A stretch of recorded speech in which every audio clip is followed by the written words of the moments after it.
Alors bonjour, aujourd'hui on va parler du mode de financement des établissements.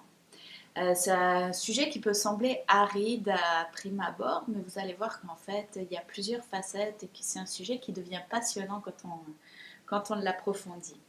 Pourquoi se pencher sur le mode de financement des établissements? Mais quand on pense à l'organisation de notre système de santé, ça prend des professionnels, mais ça prend aussi des infrastructures, des façons d'organiser les soins, d'organiser, de lier les établissements entre eux et d'organiser la production de soins. Quand on parle d'offre de soins, forcément, il faut penser à la fonction de production aussi et comment se produisent les soins.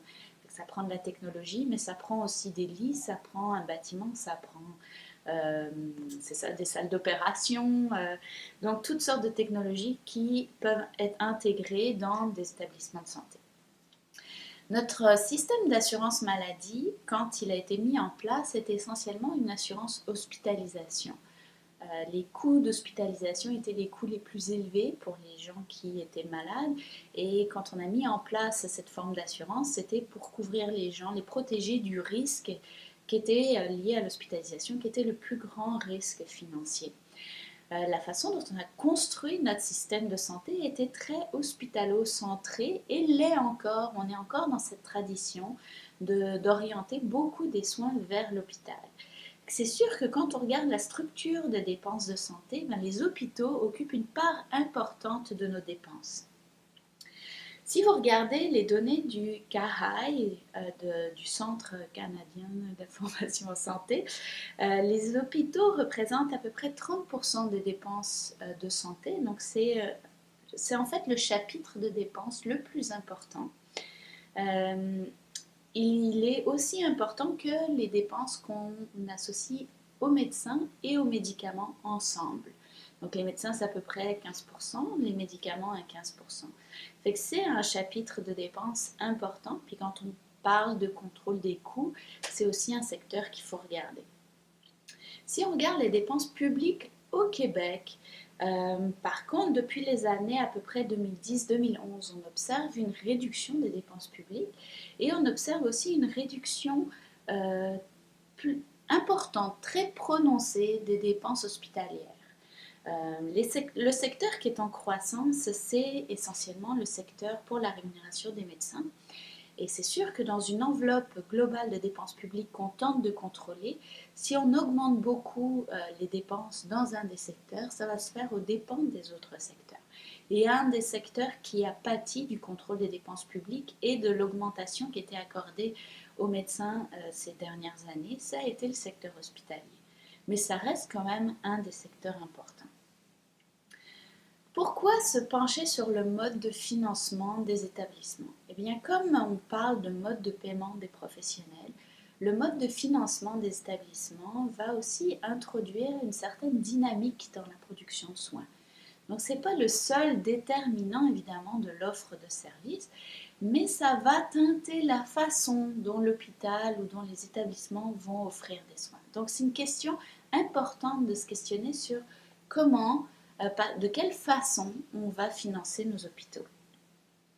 Le Canada est un pays assez particulier à ce titre-là parce que c'est un des pays qui finance le plus ses hôpitaux par budget global.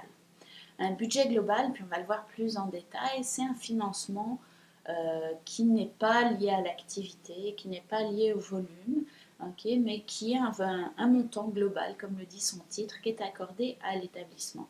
Et ce type de financement, en fait, au niveau mondial, est assez atypique. En tout cas, ça existe dans chacun des pays, mais la prépondérance de ce mode de financement pour les hôpitaux est très, très importante au Canada. Parallèlement, on observe un intérêt croissant à réviser le mode de financement pour atteindre une certaine efficacité et efficience. Puis actuellement, au Québec, on est dans cette dynamique-là avec notre ministre de la Santé, Dr Barrette, qui pense mettre les hôpitaux sur une base de financement à l'activité pour certaines interventions. Donc c'est quelque chose qui est dans la mouvance. C'est pas quelque chose qui est nouveau, mais ça fait plusieurs années qu'on pense introduire d'autres modes de financement dans le secteur hospitalier. Donc c'est un sujet qui est à la mode et qu'il est important de connaître aussi. Il y a différents modes d'incitatifs, différents modes d'établissement et quelles sont les forces et les risques qui sont associés à chacun de ces modes-là. Je pense que c'est important de le connaître quand on s'intéresse à l'organisation du système de santé. Donc aujourd'hui, on va diviser le cours en deux grandes sections. On va parler un peu de l'offre de soins, de la production de soins et un peu de la raison d'être finalement des différents établissements de production de soins dans notre système de santé. Puis dans un deuxième temps, on va regarder les différents modes de financement des établissements et analyser leurs avantages et les risques qu'ils comportent. Donc deux grandes sections aujourd'hui.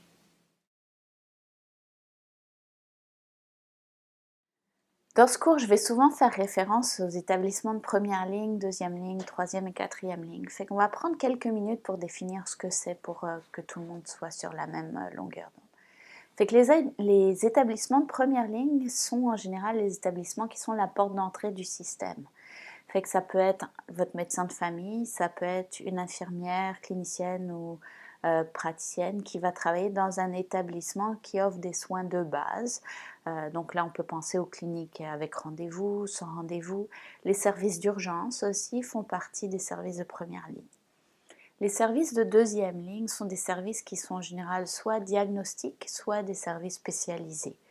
Donc la plupart des services de deuxième ligne sont offerts dans des hôpitaux qu'on appelle les hôpitaux de deuxième ligne. Mais il peut y avoir des services de deuxième ligne aussi offerts en clinique externe. Je pense par exemple aux services d'ophtalmologie. Ce sont des services spécialisés mais qui peuvent être offerts dans un autre cadre que le centre hospitalier. On parle aussi de troisième, quatrième ligne pour parler des services qui sont ultra spécialisés. Ces services-là se retrouvent en milieu hospitalier et c'est en général en milieu universitaire. Donc ce sont des hôpitaux avec une mission de recherche et d'enseignement. Et les services, donc les soins de troisième, quatrième ligne, ça va être des soins pour soit des problématiques, des maladies rares ou des problématiques complexes qu'on n'a pas réussi à résoudre dans une pratique régulière de soins de deuxième ligne, ou bien pour tout ce qui concerne la recherche. Okay? Donc on fait de la recherche en médecine qui est aussi couplée à l'enseignement et ça va être donc considéré des services surspécialisés. Si on pense établissement de santé, quels sont les établissements qui permettent de produire des soins dans notre système de santé? En y pensant un peu, il peut y avoir des cliniques, il peut y avoir des hôpitaux, il y a des pharmacies, il y a des organisations communautaires, il peut y avoir certaines OSBL. Donc ce qu'on voit, c'est qu'il y a beaucoup de catégories différentes d'établissements qui vont offrir des soins qui vont être différents. Certains établissements vont offrir des soins de première ligne, d'autres des soins réellement dans la communauté, des soins plus spécialisés. Je pense par exemple à la réadaptation. Il peut y avoir des soins de deuxième, troisième ligne, quatrième ligne avec les établissements qui offrent aussi une formation universitaire. Puis il peut y avoir des cliniques externes qui sont par exemple des cliniques de radiologie, cliniques de médecine du sport, etc. Donc on a une multitude d'établissements qui offrent soit des soins généraux, soit des soins spécialisés et qui doivent être coordonnés pour offrir les soins dans notre système de santé et favoriser une trajectoire optimale de nos patients. Donc beaucoup de catégories et tous ces établissements ne sont pas identiques, ne sont pas équivalents, ni dans la nature, ni dans leur nature, ni dans leur raison d'être, ni dans la nature des soins qu'ils offrent, ni dans leur mode de financement. En fait, il y a quelques années, un des penseurs, quelqu'un qui a beaucoup contribué à essayer de catégoriser les différents établissements, c'est Bob Evans, Robert G. Evans, mais communément appelé Bob Evans. C'est quelqu'un qu'il faut connaître. C'est un économiste de la santé qui maintenant est proche de la retraite ou peut-être déjà à la retraite. Et il avait classifié analyser l'offre. C'est un des premiers au Canada qui a analysé l'offre et particulièrement la production des soins en regardant les établissements comme des producteurs de soins, comme finalement certaines firmes, si on fait le parallèle avec les sciences économiques. Donc lui, c'est sûr que à l'origine, c'est un économiste, donc il a importé tout son bagage en économie pour nous aider à conceptualiser l'offre de soins au niveau des établissements de santé. Et il a classifié les établissements en 3 grandes catégories. Encore une fois, ce sont des catégories qui ne sont pas forcément hermétiques, mais sont certaines catégories qui sont des catégories analytiques qui nous permettent de comprendre les dynamiques des établissements. Donc, il a distingué les établissements qui sont à la recherche de la maximisation du profit. En anglais, il les a appelés les for-profit. Donc, on a certains établissements dont la raison d'être, c'est de maximiser le profit. Okay, c'est le cas, par exemple, des cliniques privées qui sont gérées par soit une entité légale, soit un individu, mais dans leur mandat est de maximiser le profit. Donc, elles vont offrir des soins, mais il y a toujours cette raison d'être en arrière qui va aussi guider la façon dont les soins vont être offerts et qui va guider aussi l'offre de services, donc quels soins ils vont offrir. On a des organismes qui sont à but non lucratif. Puis ça, c'est la plupart de nos établissements dans le système de santé. Quand on pense au CLSC, quand on pense aux hôpitaux, par exemple, sont des établissements à but non lucratif, donc ils sont gérés par une entité, mais leur mission première, ça n'est pas de faire du profit, mais c'est réellement d'offrir des soins à la population. Et on va avoir certaines organisations intermédiaires, par exemple certaines OSBL, qui sont dont l'objectif n'est ni de faire du profit, ni complètement public. Okay, donc là, on va avoir des modèles parfois hybrides qui vont s'inscrire comme ça, donc on les appelle qui ne font pas seulement du profit. En anglais, il dit not only for profit. Donc il y a une composante quand même de rentrer dans ces dépenses au niveau économique, mais ce n'est pas la seule composante.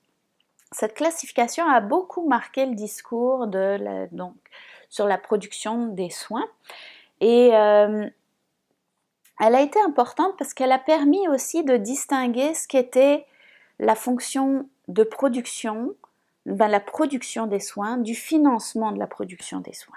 Okay? Puis ça, c'est une notion qui est très très importante à comprendre aussi. On peut avoir une production qui est privée, mais qui peut être financée par le public. Il faut être capable de distinguer les deux. Okay? On a un système d'assurance maladie dont l'objectif est de financer publiquement la plupart de nos soins. Mais il y a certains soins qu'on peut payer aussi directement de notre poche. Puis avec la légalisation récente des frais afférents, il se peut que ce secteur-là soit en croissance ces prochaines années. Donc, on distingue la source de financement qui peut être soit publique, soit privée, de la fonction de production, okay, qui, elle, la production peut être aussi soit publique, soit privée. Okay. Pour vous donner un exemple de production privée et de financement public, c'est par exemple les GMF. Okay. La plupart des GMF qu'on a, il y a différents modèles, ça peut être sur le modèle de coopérative, mais on a beaucoup le modèle d'entrepreneur, où on a un médecin entrepreneur qui monte un GMF et c'est une structure privée de production qui est donc soit for profit, pour la maximisation du profit ou pas seulement pour le profit, okay? Parce qu'il y a quand même une grande composante de vouloir couvrir les besoins de la population. Okay? Mais cette production privée, elle se fait dans un cadre de financement public. Okay? Donc c'est très important de faire cette distinction-là entre la nature du financement, de l'offre de soins, et la nature de la production des soins. Okay? Parce qu'on peut avoir comme ça un financement public pour d'une production privée. Okay? Pour bien comprendre cette distinction-là, je vais vous inviter à aller lire une page de l'Evidence Network de l'Université du Manitoba, qui est faite par Reza Deber, qui est une chercheure très connue, qui travaille en Ontario à l'Université de Toronto, et qui a repris cette classification de Bob Evans, et elle fait très bien dans cette page-ci la distinction entre le financement privé-public et la prestation qui peut être privé-public. Fait qu'on se retrouve dans quelques minutes.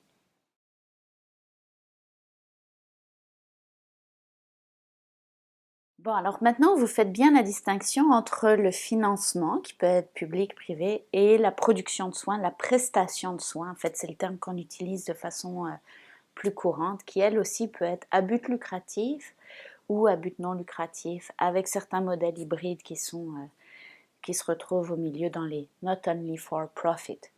Au Québec, la plupart des établissements de soins, producteurs de soins, sont à but non lucratif. On pense aux hôpitaux, on peut penser au CLSC, au CHSLD. On a certains établissements à but lucratif, comme par exemple des cliniques de physiothérapie, des GMF, des cliniques de radiologie. Les médecins sont aussi une forme des producteurs de soins qui de plus en plus sont incorporés et peuvent être considérés comme finalement des entités à but lucratif. Puis on a certains modèles hybrides, je pense par exemple à la Maison Bleue qui offre des soins de périnatalité pour les patientes très vulnérables, qui est un modèle hybride où il y a une grande part de financement public, mais il y a aussi une part de financement par le biais de leur fondation, par le biais d'organismes privés, qui fait que la prestation est une certaine forme hybride de soins.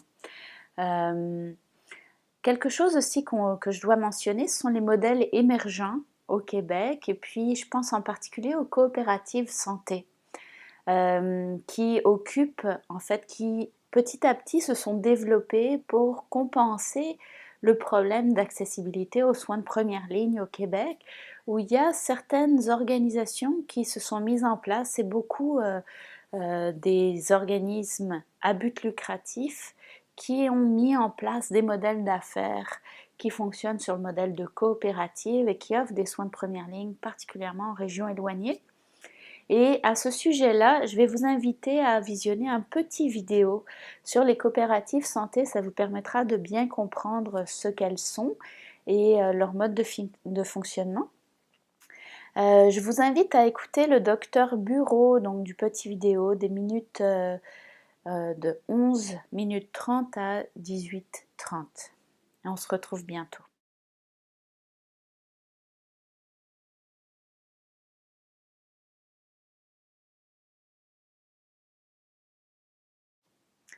Alors maintenant, nous allons aborder la deuxième partie du cours et on va regarder les différents modes de financement des établissements qui existent. On va parler de leurs avantages et de leurs inconvénients. Okay? Il y a différents modes de financement qui existent. Il y a un modèle qu'on appelle le modèle à capitation. Okay? Je vais vous les nommer, puis après on va les approfondir. Il y a le modèle à capitation qui est une base de financement pour un pool de population, un groupe de population. Il y a le financement par budget historique, qui est le budget qui est utilisé, budget global. Au Québec, on parle de budget historique, on va voir pourquoi, qui est utilisé pour la plupart des établissements de santé au Québec. Il y a le paiement à l'activité, qui est le mode dominant pour financer les soins aigus à l'international. Et on a le paiement à la performance qui vise l'atteinte de certains objectifs prédéterminés.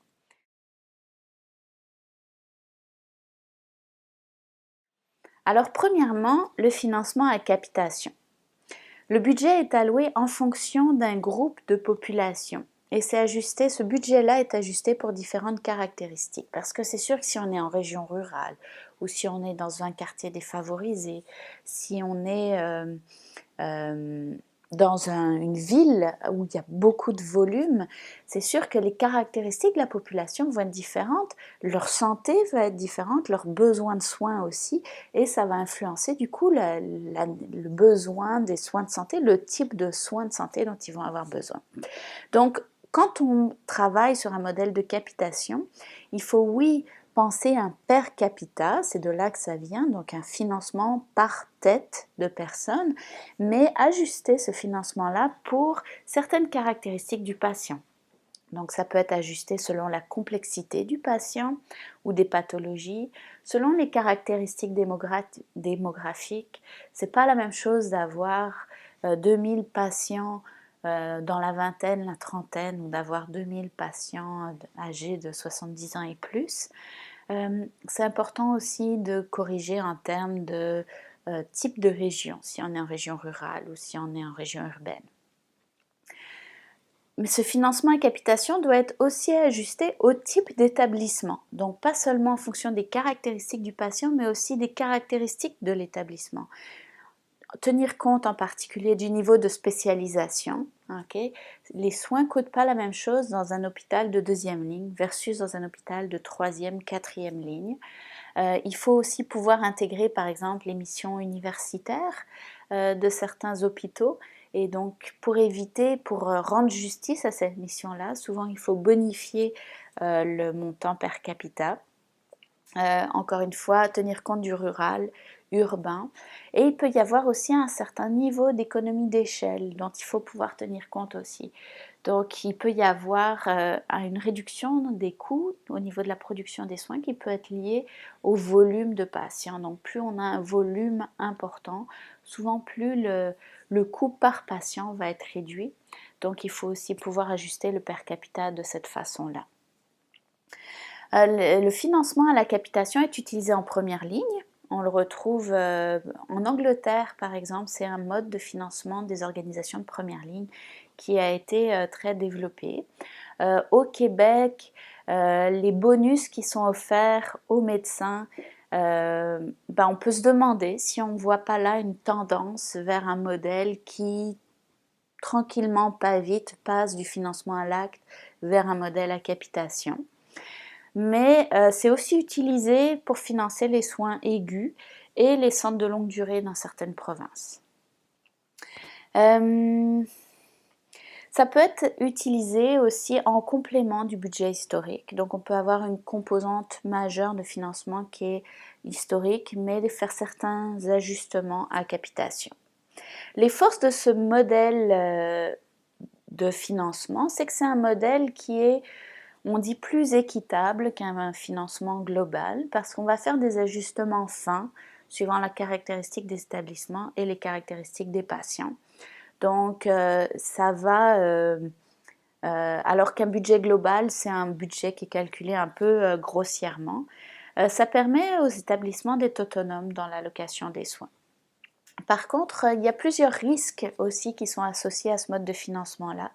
C'est difficile d'avoir un estimé qui est tout à fait juste des caractéristiques de la population et ce qui fait en sorte que les budgets, en fin de compte, vont être souvent alloués de façon historique. Okay? C'est pas évident d'anticiper tous les besoins de la population, de trouver une mesure juste des ajustements qui sont nécessaires au niveau financier. Fait que finalement, souvent, on va se retrouver dans une volonté d'avoir un financement à capitation, mais dans la mise en œuvre, ça va ressembler à un budget global. C'est pas parce que la population est défavorisée qu'elle ira plus consulter.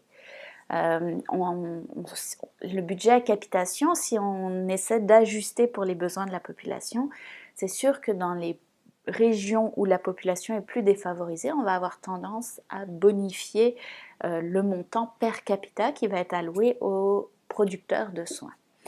Mais quand on regarde de façon réelle comment ça se passe, on se rend compte que souvent les populations plus défavorisées vont moins consulter que les populations plus favorisées, même si leurs besoins sont plus élevés. Et il peut y avoir différentes barrières à l'accès aussi. Ça peut être des dispositions personnelles, mais il peut y avoir des barrières d'accès financières, géographiques, qui vont être plus importantes pour les populations plus défavorisées. Donc c'est pas parce qu'on bonifie le budget de per capita dans les régions défavorisées qu'on va forcément améliorer l'offre de soins. Okay? C'est quelque chose qui est très important à garder en tête parce qu'on a toujours ce problème d'accessibilité des soins pour les populations plus défavorisées. Donc oui, on peut bonifier l'offre de service parce qu'on a souvent des patients, quand ils arrivent au centre de soins, des patients qui ont des besoins plus complexes et qui requièrent plus de temps, plus de services, plus de travail multidisciplinaire, etc. Mais il faut aussi penser à rendre davantage accessibles les soins de santé. Le troisième élément important, c'est que la capitation repose sur le principe de l'inscription. Okay? souvent ça va de pair, c'est-à-dire qu'on a un établissement de santé qui va être financé par tête de personnes inscrites à son établissement. Okay? Le problème, c'est que quand le producteur de soins reçoit un montant fixe per capita et qu'il peut choisir sa clientèle, il va avoir tendance à choisir les clientèles les moins chères, donc les moins complexes. C'est ce qu'on appelle le risque d'écrémage. Le risque d'écrémage.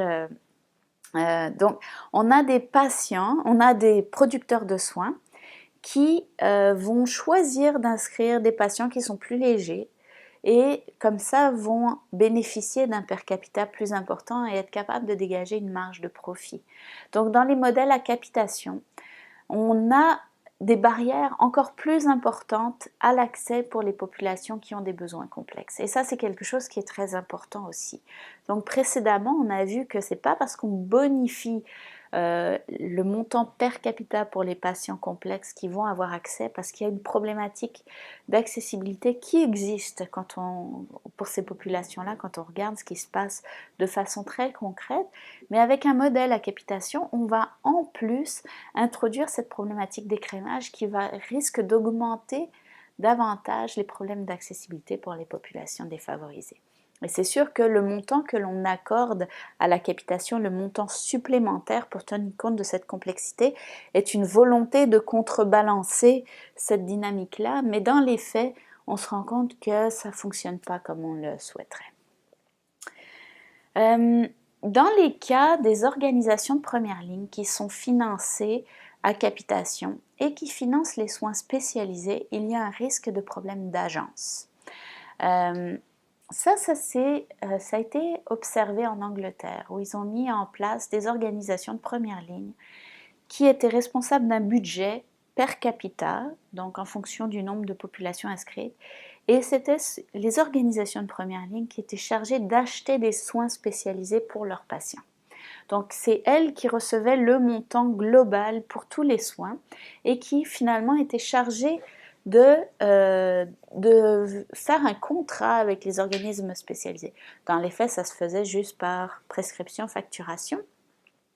Mais on se rend compte que dans ces modèles-ci, il y a en fait une problématique de sous-consommation des soins. Encore une fois, on est avec des établissements qui sont des établissements à but lucratif ou pas seulement à but lucratif, mais où la composante de recherche du profit est importante et on offre un montant d'argent, mais il y a une dynamique qui s'installe où finalement l'établissement a intérêt à offrir moins de soins pour gagner plus d'argent. Donc on se rend compte que dans les modèles à capitation où les organisations de première ligne sont responsables d'acheter les soins, les services diagnostiques, les services spécialisés, on a souvent une problématique de sous-consommation.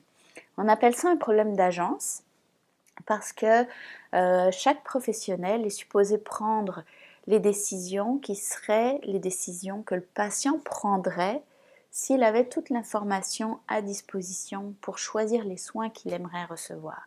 Et là, dans ce cas-ci, on voit que l'établissement ou le producteur de soins prend une décision qui n'est pas forcément celle que le patient aurait prise, qui n'est pas forcément dans l'intérêt du patient, mais où le producteur de soins intègre et donne une prédominance à son intérêt financier. Donc on a un problème d'agence qui s'installe.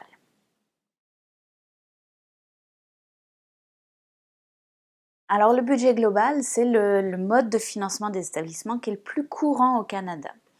Il est utilisé pour financer donc, les établissements ou carrément des régions. Quand on pense par exemple aux anciennes agences régionales de services santé et services sociaux ou à nos 6 actuels, il y a une forme de budget global qui est offert. Mais au niveau des établissements, il peut y avoir aussi une forme de budget global.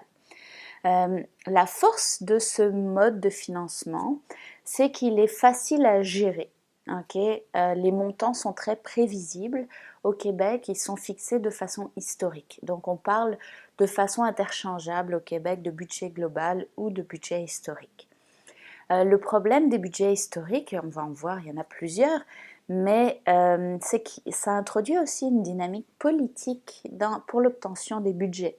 Donc il risque d'y avoir une bataille entre établissements pour faire valoir certaines caractéristiques et essayer d'augmenter le budget d'un établissement par rapport à un autre. Okay? Mais donc la principale caractéristique de ce mode de financement, c'est qu'il n'est pas compliqué parce qu'on accorde un montant, on produit les soins, on essaie de tenir dans cette enveloppe-là. Au niveau des risques de ce mode de financement-là, il n'y a aucun incitatif à faire du volume. Okay? Donc on offre un budget qui contraint aussi l'établissement d'une certaine manière dans sa production de soins. Il n'y a pas d'incitatif à faire du volume, c'est pas parce que l'établissement fait du volume qu'il va gagner plus d'argent. Au contraire, s'il fait beaucoup de volume, finalement, il vient augmenter ses coûts. Okay? Si par exemple on met à disposition une salle de chirurgie qui est beaucoup utilisée, c'est clair qu'il va y avoir du matériel, il va y avoir des coûts professionnels et du coup plus on a de patients qui sont reçus, plus ça va coûter cher. Okay? Surtout si on pense en termes de structure de coûts pour un épisode de soins. En fait, les premières journées d'hospitalisation sont celles qui coûtent le plus cher. Donc, si on garde un patient, si on admet un patient et qu'on le garde longtemps, oui, son coût total va être élevé, mais si on le calcule par jour d'hospitalisation, son coût sera relativement faible versus quelqu'un qui a une trajectoire courte où il va y avoir une intensité de soins en début d'hospitalisation, mais on va lui donner un congé rapidement. Donc ça, c'est quelque chose à garder en tête parce que quand on pense en termes de volume de patients, c'est sûr que dans un hôpital, recevoir beaucoup de patients et avoir un bon taux de roulement, ça coûte cher. Okay? Et dans une structure de financement où on n'a aucun incitatif au volume, mais on a des contraintes, et on l'a vu avec la réduction des dépenses publiques, où la contrainte sur les hôpitaux devient de plus en plus forte, la contrainte financière, c'est clair qu'il y a un désincitatif à recevoir beaucoup de patients. Donc il y a un risque d'augmenter les listes d'attente. Un deuxième élément qu'on peut souligner en termes de risque, c'est les iniquités. En fait, vu qu'on offre un budget global sur une base historique, s'il y a des iniquités régionales, par exemple, qui sont liées aux caractéristiques de la population ou à la nature des soins offerts dans l'établissement, ben on va les perpétuer d'une année sur l'autre et il n'y aura pas de correction pour ces iniquités-là. Donc ça, c'est un risque qui est présent. Un troisième point, c'est qu'il n'y a pas d'incitatif à créer des liens entre établissements non plus. Et en fait, il y a très peu des modes de financement qu'on va voir aujourd'hui qui permettent de créer ces liens-là, mais je vous parlais plutôt des différents types d'établissements, des cliniques de première ligne, des centres de longue durée, des cliniques de réadaptation. Et quand on pense en termes de trajectoire de patient, en fait, notre patient va souvent passer d'une organisation de première ligne à l'hôpital, puis ensuite va recevoir son congé et va devoir aller peut-être dans une ressource intermédiaire avant d'aller dans un centre de longue durée.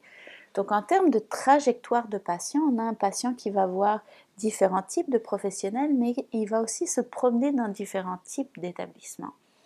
La dynamique de financement, elle influence l'établissement comme tel, mais elle n'incite pas forcément à faire des liens avec les autres institutions, ce qui va être important aussi si on veut avoir des trajectoires de qualité pour nos patients.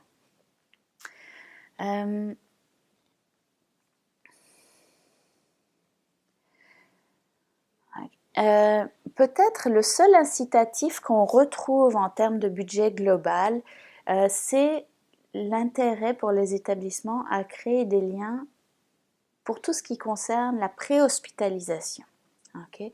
Et dans notre système de santé, c'est très important parce qu'on a des problèmes d'accès en première ligne. Fait qu'on va avoir des gens qui vont assez volontiers essayer de consulter en deuxième ligne pour avoir accès aux soins. Fait qu'on risque d'augmenter les listes d'attente. Puis quand on pense à un système de santé idéal, ce qu'on aimerait, c'est que les problématiques qui concernent les soins ordinaires soient traités en première ligne, que les soins un peu plus compliqués ou qui requièrent une spécialisation à ce moment-là soient traités à l'hôpital. Puis on s'intéresse aussi à la pertinence des soins. Donc il y a une possibilité de désengorger les listes d'attente, de réduire le volume de patients qui sera vu à l'hôpital s'il y a une bonne coordination qui est faite avec des établissements de première ligne avant l'hospitalisation. Mais ça, c'est quelque chose qui est encore assez nouveau peut-être dans le système de santé au Québec, qui existe pour certains établissements.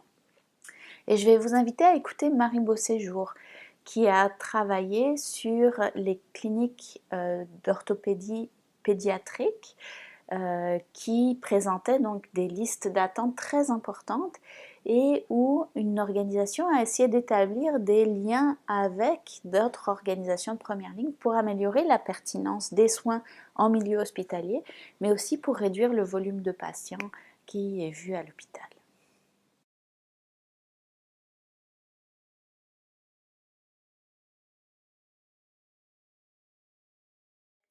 Alors le financement à l'activité, c'est un sujet chaud actuellement parce qu'on pense mettre les hôpitaux au financement à l'activité. Alors c'est un type de financement qui vient souvent, en fait c'est pas un financement qui permet de financer entièrement la production hospitalière. En général, ce type de financement a une composante de budget global et on ajoute une composante de financement à l'activité pour certains secteurs d'activité. La plupart du temps des soins aigus, certaines chirurgies, etc. Des secteurs où ce qu'on espère, c'est réduire des listes d'attente. Okay? Donc là, on va récompenser pour un certain volume. Le financement à l'activité, c'est une famille de financement. On va retrouver plusieurs variantes. On peut avoir un financement au volume, un financement par service, un financement par résultat. Okay? Ça, c'est un petit peu plus rare, mais ça se retrouve aussi.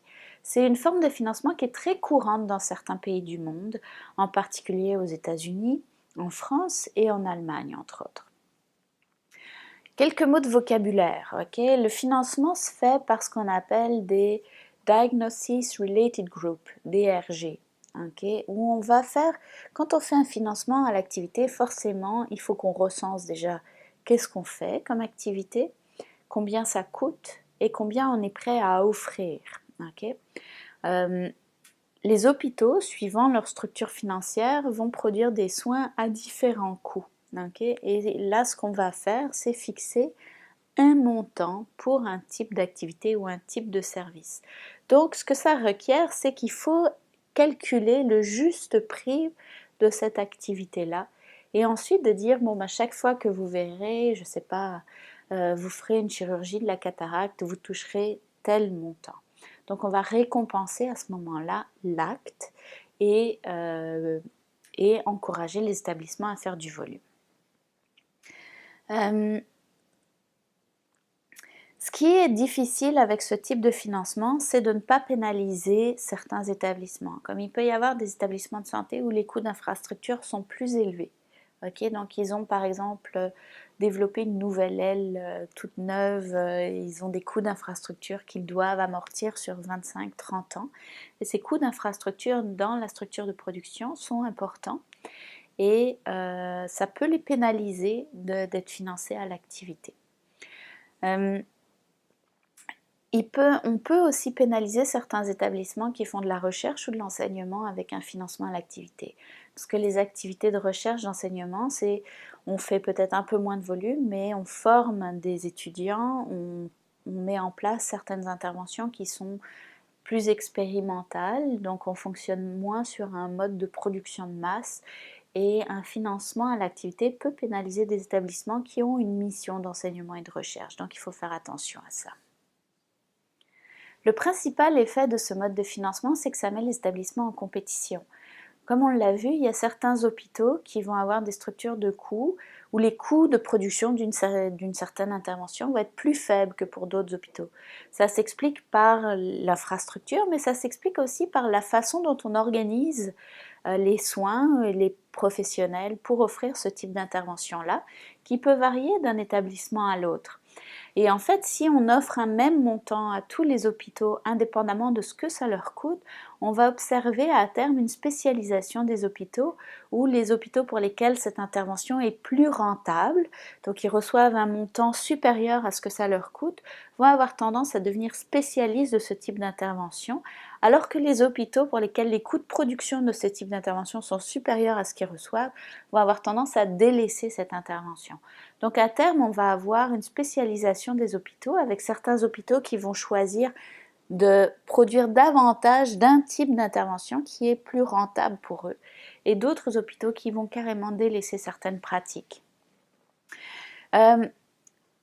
Le patient, dans ce type de financement-là, devient une source de revenus.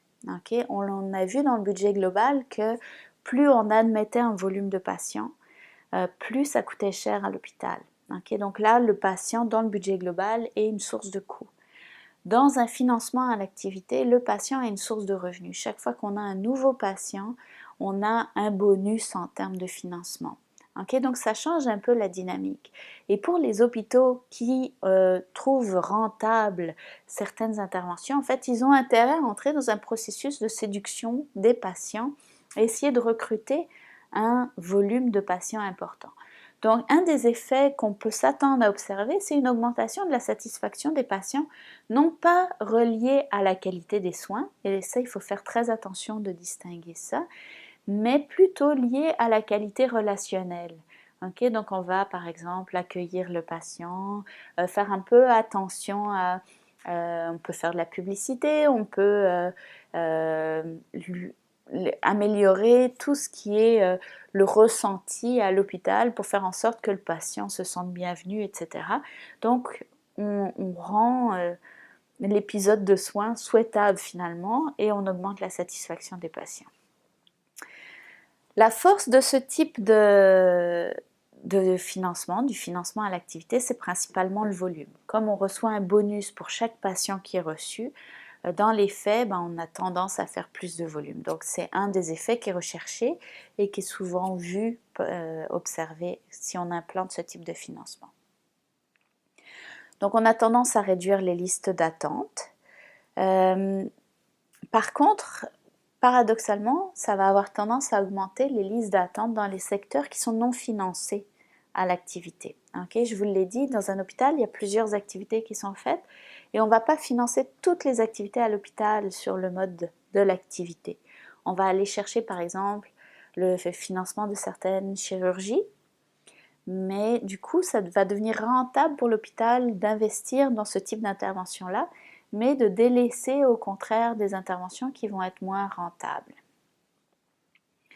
Ça a aussi un effet sur la durée de séjour.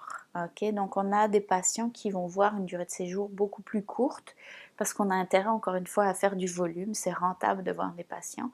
Donc on va avoir tendance à aussi libérer les patients, leur donner leur congé beaucoup plus rapidement. Les risques. Alors les risques, ils sont très nombreux en fait. Premièrement, on l'a vu, ça peut encourager une spécialisation des établissements. Donc on va se retrouver au niveau régional avec des établissements qui vont avoir une spécialisation. Certains vont offrir certaines interventions, d'autres non. On peut se dire que ce n'est pas un gros problème, mais si on pense encore une fois en termes de trajectoire de patient, ce que ça veut dire, c'est que notre patient va devoir aussi voyager d'un hôpital à l'autre pour recevoir les soins et ça peut avoir des conséquences sur la coordination et la globalité des soins qu'il va recevoir. Ça n'encourage pas à réduire les silos entre les spécialités, principalement à cause de l'incitatif à faire du volume.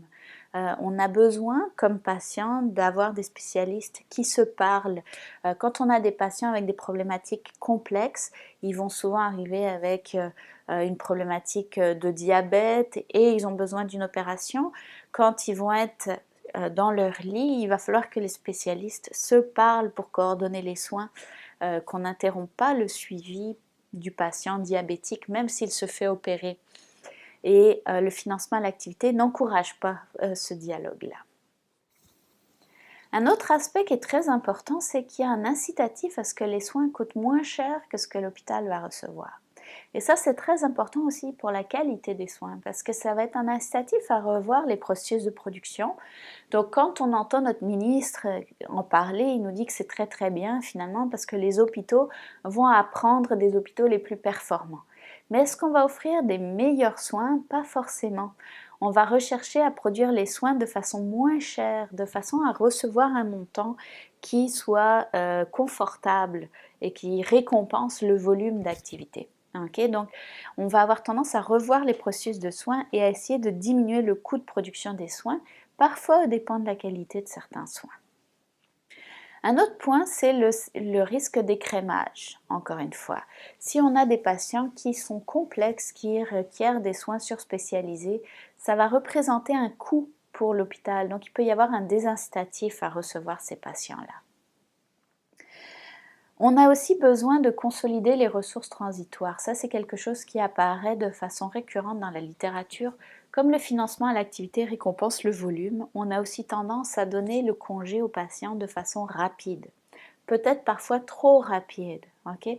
Donc, il y a un risque, s'il n'y a pas de ressources transitoires, il y a un risque de réhospitalisation à assez court terme.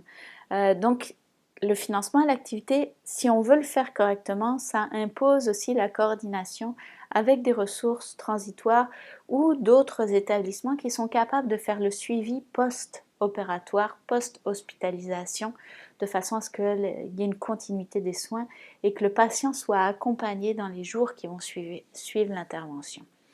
Dans les contextes où ces ressources-là ne sont pas mises en place, il y a un risque pour le patient et il y a un risque de morbidité plus accru et il y a un risque de réhospitalisation.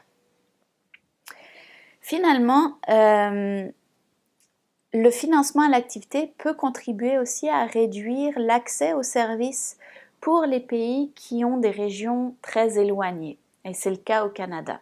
Okay? On a un pays qui est très très étendu et on a besoin d'implanter des hôpitaux en région aussi.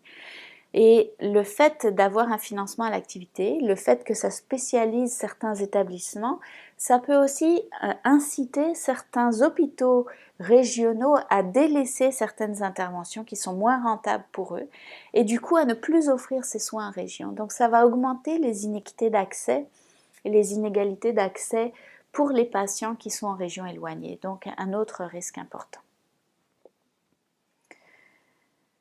Je vais vous inviter maintenant à écouter le vidéo de Jason Sutherland. Qui est Jason Sutherland?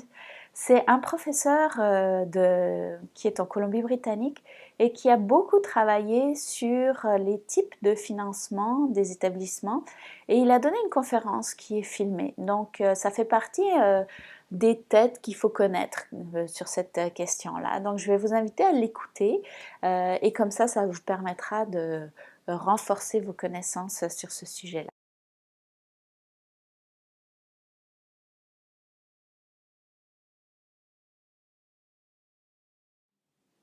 Le financement à la performance. Alors le financement à la performance, c'est aussi un mode de financement qui vient en complément d'un autre mode de financement. Ça ressemble un petit peu dans le principe au financement à l'activité. La différence, c'est qu'on s'attend à obtenir certains résultats. Fait que c'est souvent une récompense pour soit des résultats très proximaux. Alors je pense par exemple augmenter l'idée de couvrir en termes de vaccination. Okay, donc on va avoir certains objectifs de vaccination et si ces objectifs sont atteints, à ce moment-là, on va récompenser pour l'atteinte de ces objectifs. Donc on va fixer certaines cibles et on va récompenser financièrement pour l'atteinte de ces cibles-là. Donc ça ressemble un peu dans le principe au financement pour l'activité, mais le financement pour l'activité, lui, vient récompenser un certain volume, alors que le financement à performance, dans les faits, ce que ça fait, c'est que ça augmente le volume aussi pour certains types d'interventions, mais la récompense ne vient pas sur le volume comme tel, mais sur l'atteinte d'un objectif. Mais il y a beaucoup de parenté entre le financement à la performance et le financement à l'activité. Ça a été beaucoup utilisé en Ontario, par exemple, pour les soins de première ligne. Donc, on fixait des cibles en première ligne. Alors, on a pensé, ça a été très appliqué aux pratiques préventives, donc vaccination, mammographie, pap test, ce genre d'actes-là, pour atteindre encore une fois une certaine couverture au niveau de la population. Le problème de ce type de financement, c'est qu'il faut rester très à jour en termes d'évolution des guidelines pour les pratiques cliniques. Parce que quand on pense par exemple à la mammographie, il n'est pas si évident que ça maintenant que c'est souhaitable de le faire de façon à favoriser le dépistage au niveau de la population. En fait, les guidelines actuelles encouragent plutôt à recommander la mammographie quand on sent qu'il y a un problème, mais de ne pas l'utiliser comme dépistage du cancer du sein au niveau de la population. Ça fait plus de mal que de bien, ça encourage le surdiagnostic et le surtraitement. Par contre, si on a un financement à la performance où on encourage la couverture au niveau de la mammographie, à ce moment-là, on vient de poser un problème en termes de on a un désalignement des incitatifs et de ce qui est la bonne performance clinique. Donc il faut rester très à jour en termes de guidelines et s'assurer que nos incitatifs vont dans le bon sens. Ça a aussi été utilisé au niveau des établissements. On a voulu aussi rémunérer certains cadres à la performance pour l'atteinte de certains objectifs de production au niveau hospitalier. Ça a en général pas bien fonctionné parce que en fait la structure hospitalière, vous vous en doutez, elle est très complexe. On a des médecins qui sont payés par la RAMQ, qui n'ont pas de lien d'emploi avec les hôpitaux. On a un mode de production au niveau départemental qui est très lié à la dynamique professionnelle, fait que c'est pas évident comme cadre d'avoir une influence sur certains objectifs de production au niveau de l'hôpital. Donc ça n'a pas fonctionné réellement. Ça a été utilisé à l'hôpital aussi dans le but d'essayer de réduire le temps d'attente pour certaines chirurgies électives, par exemple. Mais encore une fois, ça ressemble beaucoup dans ce cas-là au financement à l'activité, au mode de financement à l'activité.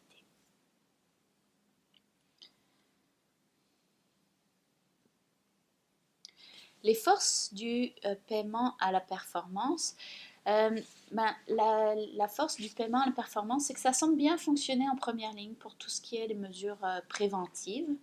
Ça permet d'être assez réactif, mais encore une fois, il faut faire attention que les guidelines ne deviennent pas désuètes. En fait, qu'il y ait un décalage entre les guidelines cliniques et les incitatifs qu'on met en place. Le risque de ce mode de financement-là, c'est que ça requiert aussi un monitorage assez fin de la pratique clinique en lien avec les objectifs de performance qu'on souhaite mettre en place.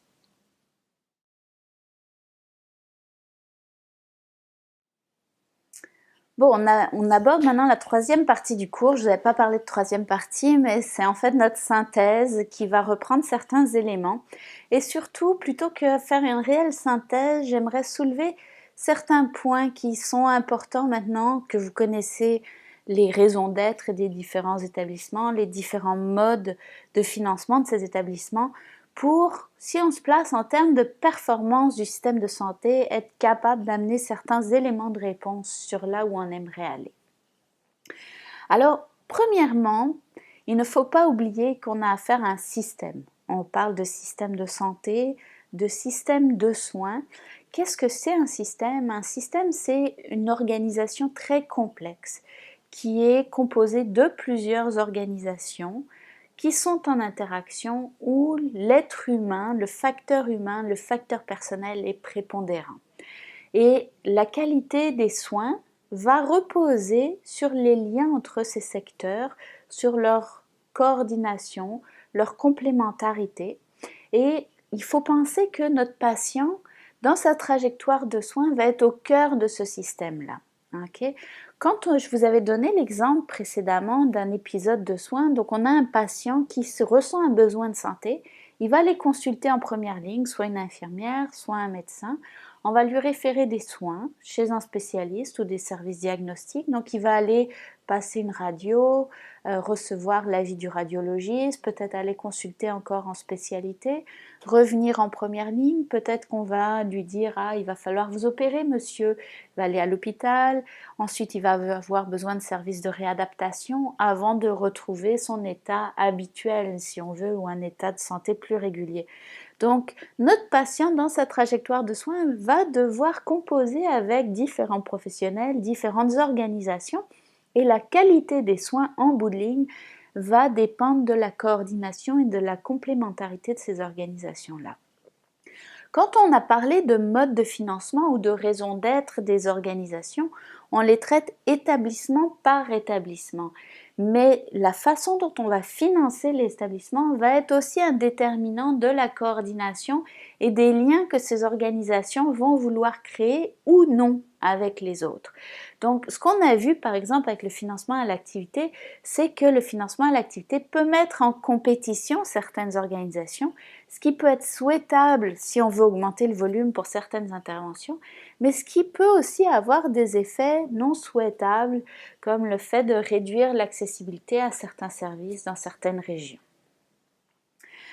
Les grands secteurs que l'on peut identifier, puis c'est une proposition, ça ne veut pas dire que c'est la vérité vraie, en fait on va retrouver des soins de première ligne, des soins aigus et spécialisés, des soins en réadaptation et aussi des soins à domicile ou des soins communautaires. Et le patient va être notre individu qui va bénéficier des liens ou qui va faire même ce lien, le lien entre ces organisations. Des éléments à prendre en considération. Tout changement de mode de financement des établissements va avoir des implications sur les professionnels. Nos médecins, eux, sont payés à l'acte par la RAMQ. Okay? Donc, ils ne sont pas employés des établissements et ils ont leur propre dynamique influencée, entre autres, par leur mode de rémunération. Par contre, ce sont des joueurs qui sont très importants dans le secteur hospitalier. Donc, quand on pense aux effets d'un certain mode de financement sur l'établissement, il faut aussi prendre en considération les autres dynamiques qui sont imposées par les autres modes de paiement ou les autres influences qui vont être des déterminants de la pratique professionnelle. Donc, c'est un système, on parlait de système complexe, c'est réellement complexe. Il faut aussi tenir compte des effets sur la productivité, sur le personnel qui travaille à l'hôpital. En particulier, je pense au personnel infirmier, où par exemple au Québec, on parle d'épuisement professionnel, qui est une problématique qui est très courante, où on a des infirmiers qui sont très sollicités en milieu hospitalier. Qu'est-ce qu'une augmentation de la production va créer sur ce personnel-là? C'est des questions auxquelles il faudra répondre. Tout changement va comporter des avantages et des risques. De les anticiper, ça permet aussi de les contrecarrer. Okay? Je pense qu'il faut connaître, imposer un nouveau mode de financement à l'hôpital, ça va créer des distorsions. Ça ne veut pas dire qu'on va forcément observer tous les effets qu'on peut anticiper. Mais par contre, connaître les risques éventuels, ça permet aussi d'essayer de s'en protéger et d'imaginer des moyens de réduire ces risques-là. Donc c'est très important de penser en termes de réduction de risque aussi. L'augmentation de la production des soins n'est pas forcément souhaitable pour le patient. Et ça, c'est un autre point important. Il y a tout un courant au Canada et aux États qui s'appelle « the less is more ». Okay? Donc, le moins de soins on va offrir au patient, le mieux il s'en portera. C'est pas parce qu'on a accès à beaucoup de soins spécialisés qu'on va se trouver mieux comme patient.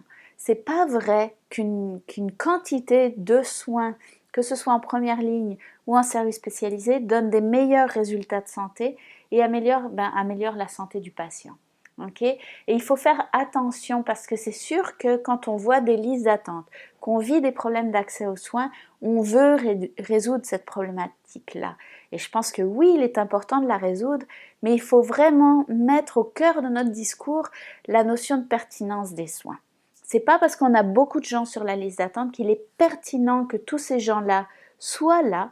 Peut-être qu'ils auraient dû être vu par un autre professionnel dans un autre établissement et peut-être que cette question de liste d'attente ne devrait pas être résolue par une augmentation du volume dans un établissement spécialisé, mais peut-être par la résolution d'une problématique dans un établissement qui joue au niveau du préhospitalier. Donc, il faut vraiment examiner ces problématiques-là avant de présenter le changement de mode de financement d'un établissement comme étant la solution. Il faut essayer de travailler sur des mesures d'ajustement. On l'a vu, il n'y a aucun mode de financement qui est parfait. Tous présentent des avantages et des risques. Okay? Peut-être que la solution, c'est de ne pas faire du mur à mur et de travailler par expérimentation, donc de faire des ajustements fins au niveau du mode de financement de nos établissements pour voir ce que ça donne et ensuite faire des ajustements. Par contre, quelque chose qui est absolument nécessaire et qu'on n'a pas encore tout à fait assez au Québec pour mettre en place ces différents modes d'expérimentation, c'est des systèmes d'information. Il faut qu'on soit en mesure de monitorer la production de soins, donc non seulement les volumes, les caractéristiques des patients qui sont là, le type de soins qui est offert, mais aussi les résultats.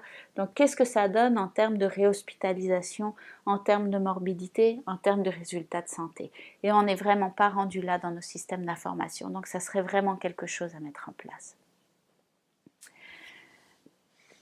La mesure de la performance des établissements n'est pas facile à mesurer. Okay? On parle souvent, on veut avec la capitation, avec le financement à l'activité, on veut améliorer en bout de ligne la performance du système de santé. Reza Deber, dans le rapport de la commission Romano, nous dit qu'en fait c'est très difficile de trouver des mesures justes de la performance de la production de soins et que c'est quelque chose qui n'est pas si évident. Donc c'est quelque chose qui est souhaitable mais pas si évident à mettre en place.